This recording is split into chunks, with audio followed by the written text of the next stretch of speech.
The Penguins are officially back in Cranberry with training camp set to open on Thursday. Pat and I are here to preview training camp for you right after this. You're Locked On Penguins, your daily podcast on the Pittsburgh Penguins, part of the Locked On Podcast Network. Your team every day.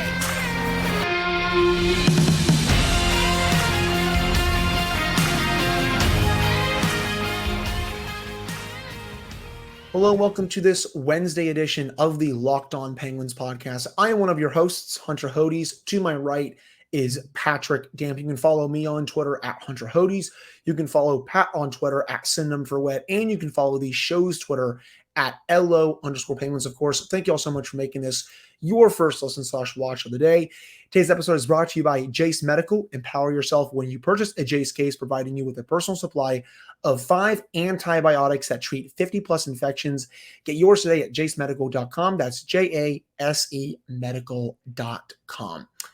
Now, Pat, I just have one simple question for you, and just probably for all the listeners out there. Can you feel it coming in the air tonight? It's like I said on Monday, man. It's here, and to keep it on the train of song references, I got to go with Busta Rhymes and Linkin Park, because together we made it. That's perfect too. We're here, man. It's finally here. An off season that was a lot more jam-packed than usual. I didn't want to say than expected, because the way last season ended, we kind of expected this was likely going to be an off season of change, but we got through all the changes. We had our hype for Kyle Dubas. We got ourselves excited and had an Erik Karlsson week after the trade. And we made our slog through the offseason of coming up with content to talk about. And now we're one day away from actual hockey talk. And man, I'm so excited. I'm so psyched. I've been ready for them to get back on the ice, honestly, ever since Erik Karlsson became a member of the Penguins about a month and a half ago. I'm like, okay, can we just start the season at that point? But training camp opens on Thursday. The first practice will be at 9 o'clock. Team 1 will practice at the FedEx rink in Cranberry.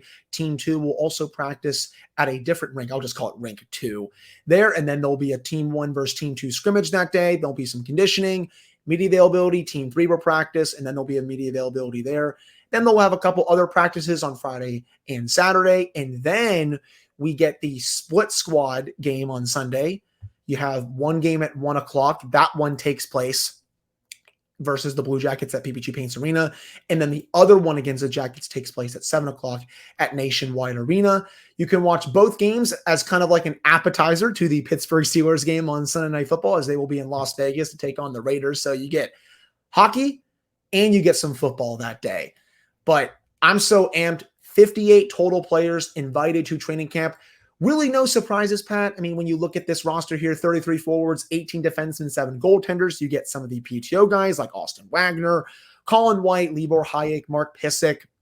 Obviously the big guns with Erik Karlsson, Evgeny Malkin, Sidney Crosby, Chris Letang, all those guys. And then you have some of the prospects too, like Braden Yeager, Owen Pickering, Sam Poulin, Valtteri Pustin, all these other guys. Just really excited to see all these players practice, whether it's Team 1, Team 2, or Team 3.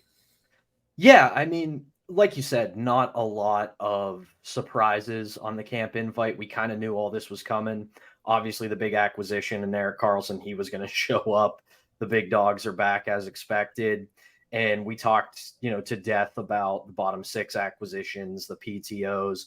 So now this is where the rubber really hits the road. All the pontificating, all of the game theory that we've offered up on this podcast is going to come to fruition. We're going to see who is going to make a case to make the team, because as it has been for the last 15 or so years, we know what the top of this roster is going to look like. We know who's going to be in the top 6. We know who's going to fill out the top 2 pairings. What we don't know now is who's going to be in the bottom 6 consistently, who's going to be the backup goalie, and who is going to fill out that 6th and 7th defenseman position. And I keep talking about it. We've talked about it on the show. I'm going to write about it on Friday as a little teaser for you guys for Penguins Perspectives. I know that a lot of the narrative going into this camp is that, okay, we know what this team is. We know what team's going to take the ice when they welcome in Connor Bedard and the Blackhawks for the home opener and the season opener. However, there is chance for surprise in the bottom six, and there is chance for surprise for that sixth and seventh defenseman spot. While I do think Nedeljkovic is probably the odds-on favorite to get the backup job, you never know. And this is when we find out, as one of my high school coaches always said, who spent the summer working out and who spent the summer playing video games and eating cake. So we're going to find out here in just a couple weeks. And listen, I know we joked about it earlier in the week about the prospect challenge kind of being fake hockey. And yeah, sure, the preseason is a little bit that too, but we're going to have actual hockey to talk about here in just a few days. Absolutely. And the storylines that you touched on, I think are the biggest ones heading into training camp. We've definitely beat them to death on this show quite a bit. But, when you're talking about a camp preview, you still got to bring it up every time. Who is going to play with P.O. Joseph on that bottom pairing? I still think the favorite is Chad Riedel, but could someone like Ty Smith finally show what he's made of for the Penguins? I think it's time for the Penguins to see what they have in this player. I don't think he's going to play as good as he did during his rookie season in New Jersey, but I don't think he's as bad as what he showed during that second season in New Jersey, which got him traded to Pittsburgh. Can he have a really good camp and push Riedel or Mark Friedman for that spot? The bottom six, so many options there. Is Andreas Johnsson going to make the team out of camp? Is Vinny Hinostroza going to get a spot on the every night lineup? What's going to happen with Drew O'Connor, Alex Nylander? You have the backup goalie position with Hellberg versus Nedeljkovic. I still think Nedeljkovic is the favorite, but what if Hellberg goes out there and has one heck of a preseason? It might make the decision a bit more difficult for Mike Sullivan. Those are the three things I have my eye on, I think, heading into camp. Another thing I do have my eye on as well, I want to see if the penalty kill made any adjustments from last year to this year. I want to see if Mike Vellucci gets a little more aggressive with his deployment of his forwards and defensemen. They were a bit more passive this past year and weren't really pressuring the puck carriers as much. And I understand they want to, collapse and prevent the more dangerous shots from getting through, but I still want to see them be a bit more aggressive there. That's something I'm going to be keen on. Hopefully, if I can make it over to camp on Thursday, that I'm going to try to before my work shift starts for my full-time job, or maybe next week, something like that. But that's another thing I have my eye on for camp as well, is maybe some adjustments made to the PK, and of course, the power play with Tar Reardon and how that's going to be too.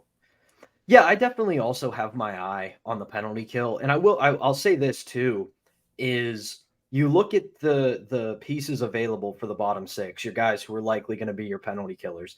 Occasionally you trot out a top six guy just to have that potential shorthanded scoring threat.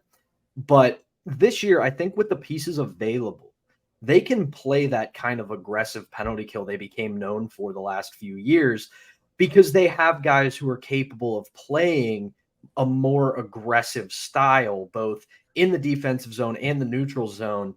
Because if you watch what the Penguins do, and, for the couple of years I coached, granted it was only bantam hockey, but I am a huge believer in what the Penguins do in the neutral zone with their penalty kill, which is the 1-2-1. It's kind of sort of a neutral zone trap, so to speak, for the penalty kill, where they force a puck carrier to the wall and then they immediately meet pressure. A lot of the guys that they have available now that they've signed or that they've brought in on PTOs up front do possess the ability to play that system in the neutral zone, which can really disrupt a team's power play breakout. So I do want to see that this training camp and into the season, do they get more aggressive on the penalty kill? Because they should. Because mix that with some of the talent you have on the roster. If you wear out a PP1, you can throw a guy over the boards like a Sidney Crosby, a Jake Gensel, a Riley Smith, and those guys can be a threat to score on the back half of the penalty because you've tired out a power play, and that's just going to give you an extra threat, and it's going to keep an opposing power play on their heels. I've always wanted their PK to be similar to Boston's with how aggressive that unit is. And yes, I understand I don't think the Penguins have someone like Brad Marchand that can come out there and be probably the best penalty killer in the league, because Marchand is crazy good at it. And then you obviously had Bergeron that would go out there too. But I've always looked at how their PK is aligned with how aggressive they are. Yes, they collapse to the net and they prevent the high danger chances from getting through, but they're also super aggressive with how they pressure the puck carriers at the point, and it leads to quite a few shorthanded chances going the other way. So I've always wanted the unit to be like that. Maybe we'll see if Mike Vellucci wants to do like a mini hybrid of that or something like that. The last thing for camp, I just want to see how these young players perform. And again, I don't expect a player like Owen Pickering or Braden Yeager to make the team, but if they can go out there, ball out during some camp practices, look decently during some preseason games, I'll be pretty happy about that before they go back to their junior teams. And we'll have more on Yeager and some of the other prospects a little later on in the show, but that's also what I'm looking for from camp, from some of the younger guys who are not ready yet, but I still want to see how they perform. The young guys don't have to make the team, but what they have to do is make an impact. Yes. They have to make an impression. They have to catch the attention of management and the coaching staff. And we talked about it with the Locked On Flyers cast the other day. A couple of these guys are a little bit better than what we think. Now, does it mean they're NHL ready? Absolutely not. They are not quite there in their development yet. But I think they're a little bit further ahead than what most people would think. So if these guys go out over the next 2 weeks before they get sent either to Wilkes-Barre or back to their junior teams, and they make an impression on the coaching staff and the management, that puts not only the team in the NHL in a better spot, it puts the organization in a better spot, because when it comes to that over the next couple of years, you don't have to take the big swing in free agency or at the trade deadline. You have guys waiting in the wings. And right, as much as we love saying, oh, this team just needs to contend and we don't need to worry about prospects, we don't need to worry about that, with where this franchise is right now, if they have a couple guys in the stable that can come up and make a difference on affordable deals, then you can only make this team better as we head into the twilight years of Crosby, Malkin, and Letang.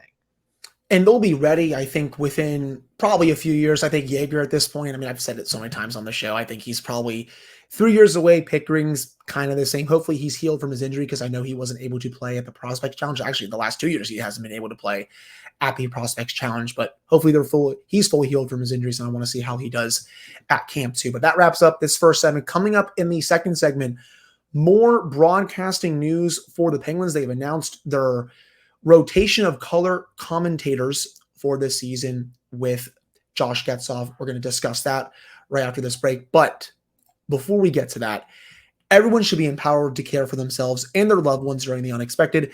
That's why Jace Medical offers the Jace Case. The Jace Case provides 5 life-saving antibiotics for emergency use and gives you a peace of mind so that you are not just hoping that you have access to medication in an emergency. Jace Medical makes sure you have the medication in hand. They are very simple. They handle everything from the online evaluation to licensed pharmacy medication delivery and ongoing consultation and care. Do not get caught unprepared. Save more than $360 by getting these life-saving antibiotics with Jace Medical, plus an additional $20 off by using code LOCKEDON at checkout on jasemedical.com. That's JASE medical.com with the promo code LOCKEDON. All right, we're back in this episode of the Locked On Penguins podcast. I am Hunter Hodes. To my right is Patrick Dam. So I had a nice email come through my inbox today when I got this from the Sportsnet. Well, basically, yeah, it was the Sportsnet Pittsburgh PR team, excuse me. And they officially announced the game and studio analysts for the 2023-2024 season. Colby Armstrong is one of the in-game color analysts, and he'll also be a studio analyst with Dan Potash, who will be the host. Phil Bork will also be an analyst on the TV broadcast. He'll also be doing radio. Jay Caulfield will be a studio analyst, so he comes back. And then Mike Rupp will be an in-game color analyst and studio analyst. So I'm going to pat myself on the back because I kind of predicted that it was going to be something like this, where it's not just going to be one guy calling every game with Josh Getzoff. It's going to be a rotation. And Colby Armstrong, really enjoy him. I'm excited to see him there for multiple broadcasts. Mike Rupp, I think he's really good when he's on TV. He does have some kind of boomer opinions about the game, considering he played about what? He was a Penguin about a decade ago at this point. He's not really that big into analytics and stuff like that, but he's still decent on TV. I'm looking forward to his calls for the Penguins. And then, of course, Phil Bourque, who's awesome on the radio. I'm wondering if they're maybe going to do something like a simulcast where he's doing the radio and TV at the same time, or maybe what they could do as well when Bourque is doing some of the TV games, someone else, whether it's Armstrong or it's Rupp, comes in with Steve Mears to call the games on the radio, something like that. But overall, what are your thoughts on these moves? Yeah, give yourself some credit. You called Mike Rupp. I mean, even though that he has made his appearances on Penguins broadcasts, it kind of felt like he was gearing himself towards more of a national NHL network role rather than being on just one team's broadcast. So, that's a good call. I think you're right. I think this kind of feels like the guys in the play-by-play chair are set. It's Getzoff and Mears, and then the commentator chair is going to rotate. It's going to be different. There's going to be a different cast of characters on any given night. And overall, I mean, this rotation is strong. Like I said it on this show before, when this team needs a kick in the butt and they don't need to be patted on the head, Phil Bourque's right there, man. You hear what he has to say when this team's struggling, and it's not there is no sugarcoating. He's giving you all the salt, and he's making you eat your vegetables, so to speak.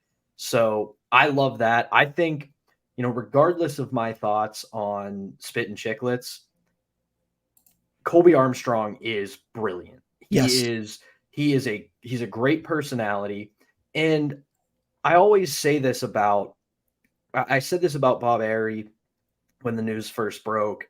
And the same kind of applies to Colby Armstrong, in where that he's not quite a journeyman to where he wasn't scratching and clawing to make every roster, but he also wasn't a superstar. So that's a very unique perspective when you're definitely a contributor to the team you're on, but you're not quite in the top six, but you're also not a guy that is working on 1-year deals and PTOs and league minimums. So that's a really good perspective because that makes up most of the National Hockey League. So this guy has a really good perspective. And I mean, Mike Rupp is just genuinely one of the funniest people. Yes.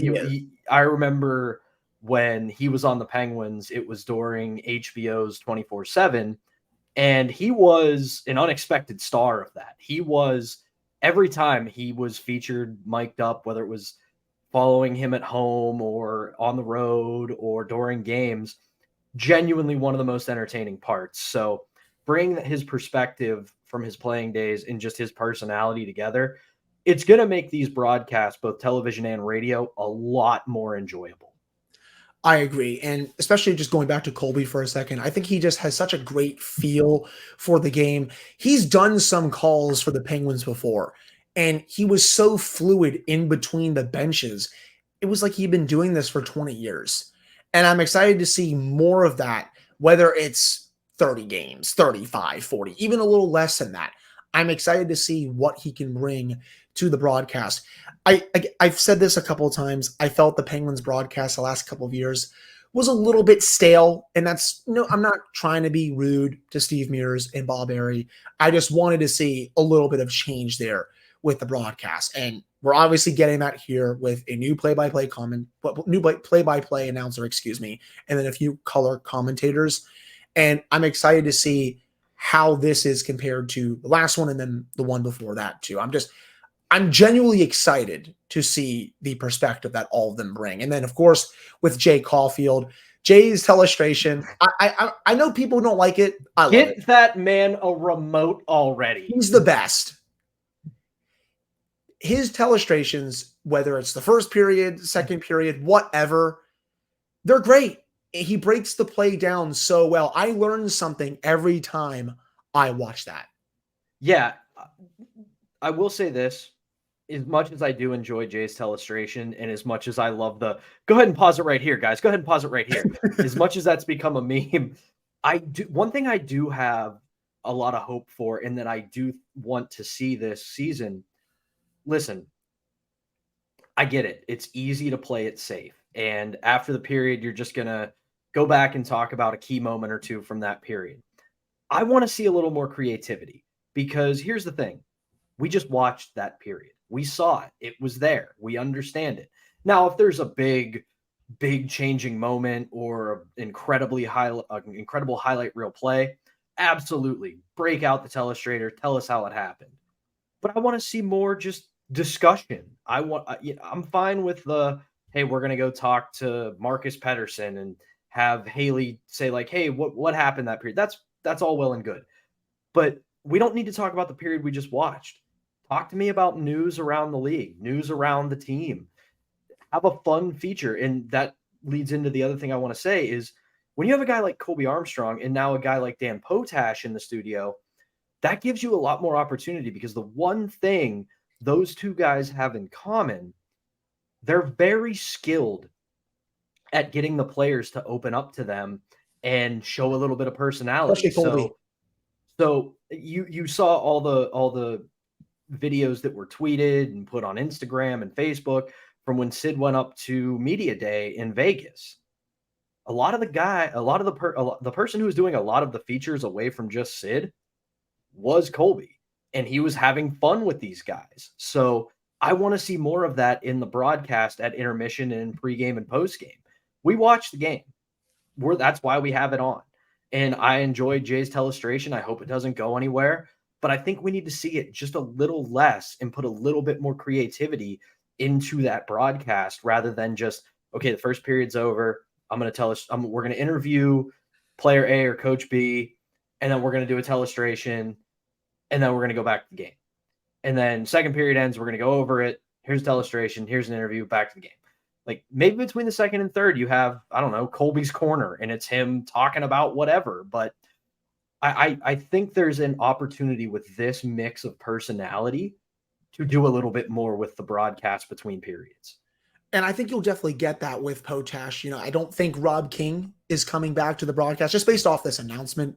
Pat, he'd been doing it for a long time anyway, but I think you'll see Potash in this new role now do what you just suggested. I don't know if you saw the pictures that came on social media today of him and Gino during one of their photo shoots. They're just goofing off. Sitting on the lap, taking a selfie. I loved it. Yes.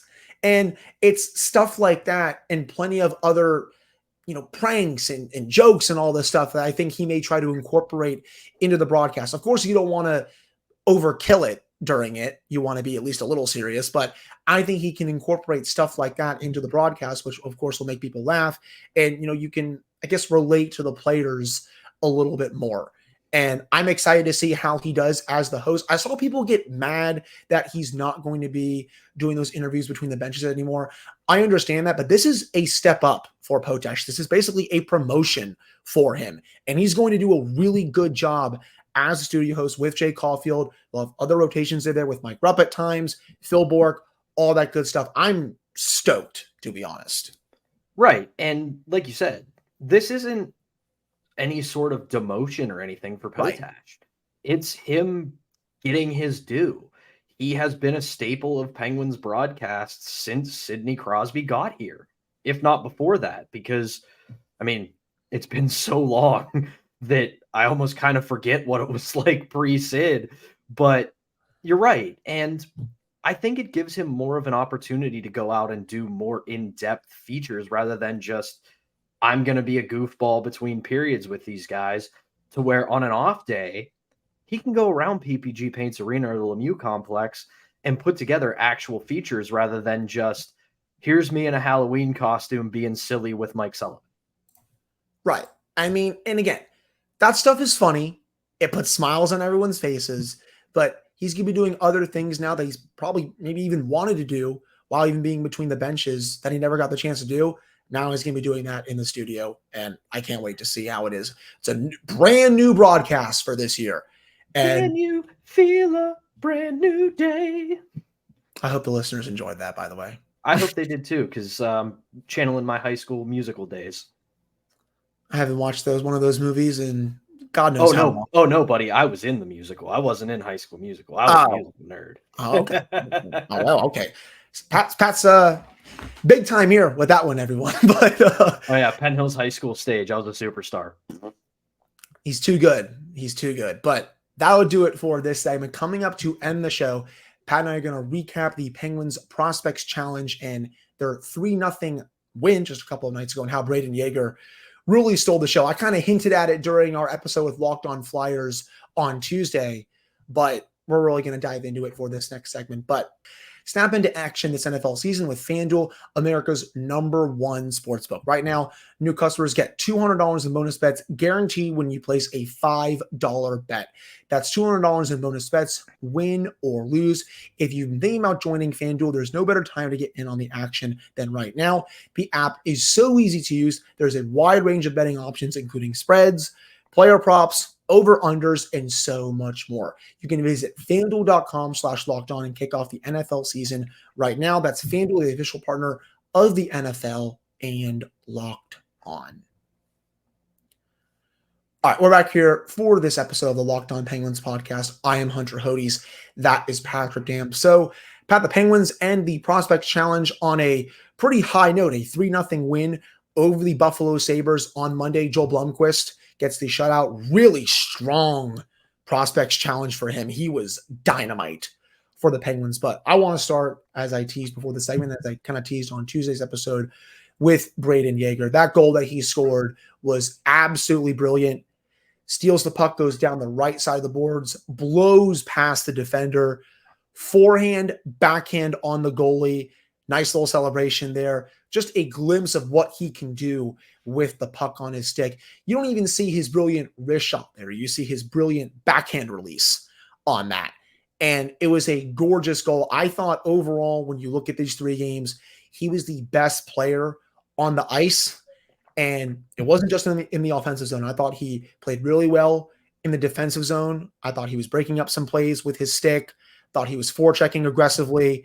I really liked his game, and I can't wait to see what he does in training camp in the preseason. But when I went back to watch that game on Monday, when I just moved the stream back a little bit, I should say, I just couldn't help but be so impressed with him.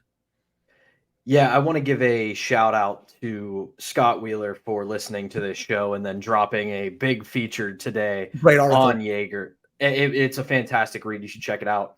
And I'm sitting here like Bart Simpson in the intro to The Simpsons and like writing on a chalkboard, don't get too excited over the Prospect Challenge. Don't get too excited over the Prospect Challenge.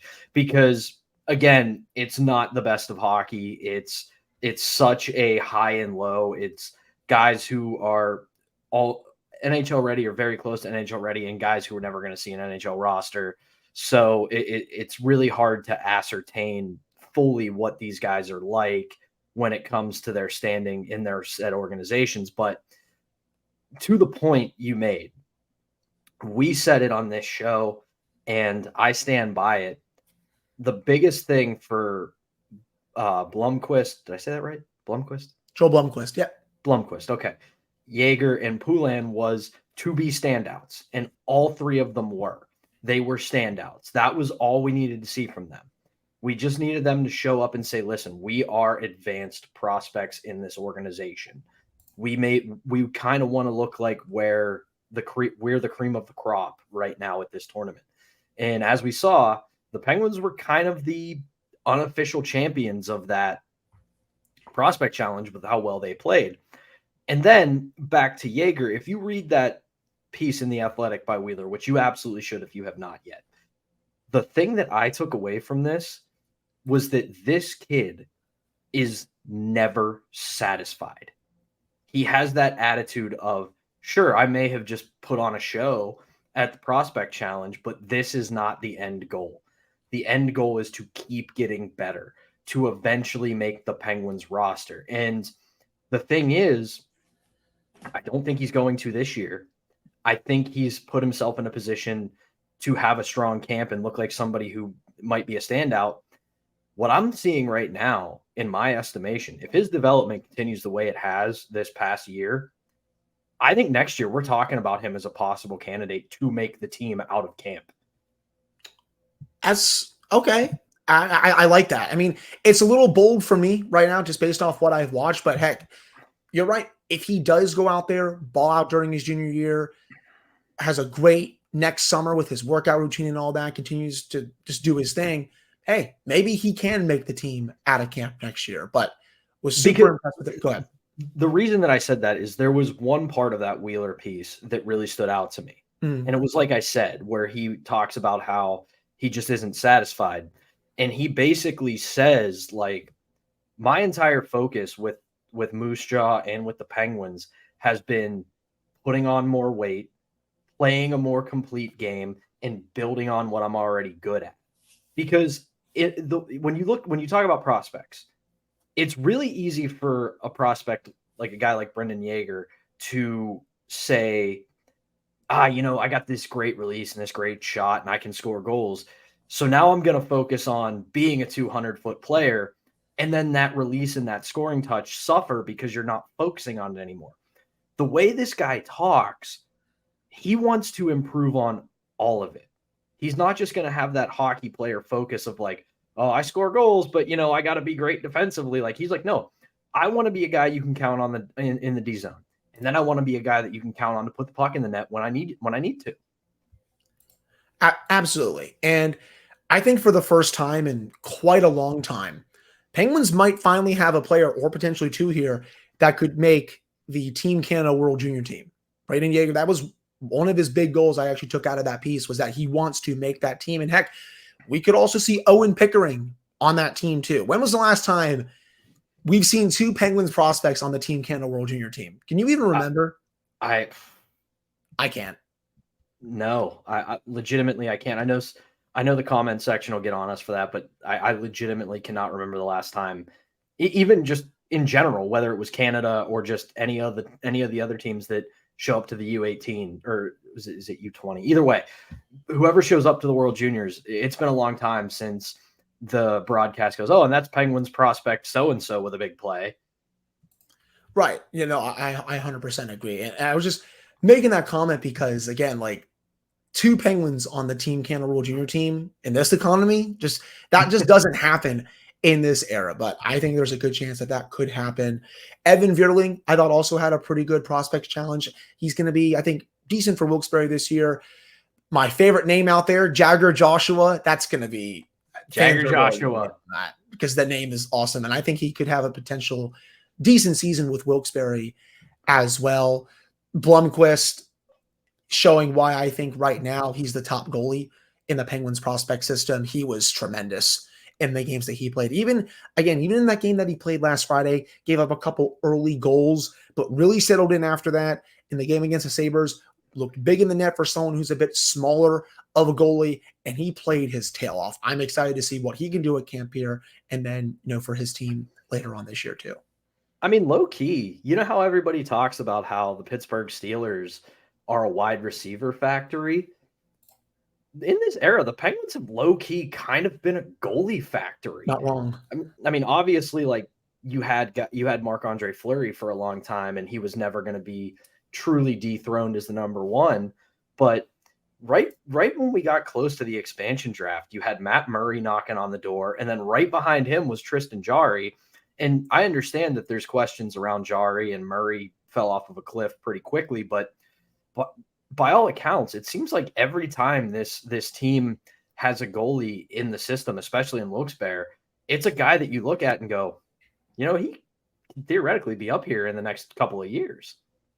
Absolutely. And it's just fun being excited, about prospects again, just because this team never really has that many good ones, but they have at least two or three right now who could make the NHL.